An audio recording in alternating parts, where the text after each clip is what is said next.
យ៉ាកបជំពូកមួយខំ22ដល់ខំ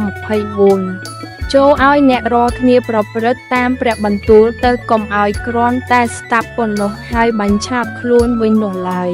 ត្បិតបើអ្នកណាស្ដាប់ព្រះបន្ទូលហើយតែមិនប្រព្រឹត្តតាមអ្នកនោះធៀបដូចជាមនុស្សដែលឆ្លងមុខក្នុងកញ្ចក់អ្នកនោះគ្រាន់តែមើលខ្លួនរួចចេញបាត់ទៅហើយក៏ភ្លេចពីបែបភាពខ្លួនជាយ៉ាងណាភ្លាម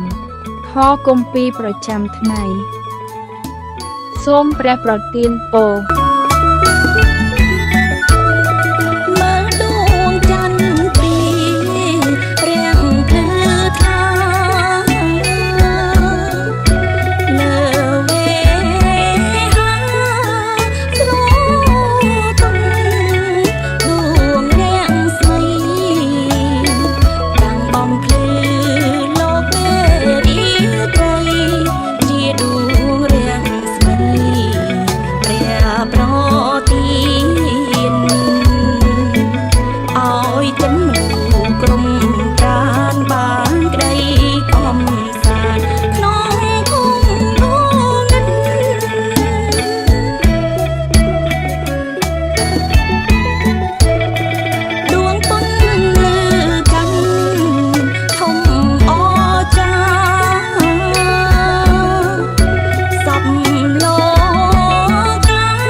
សូមព្រះប្រទានពរ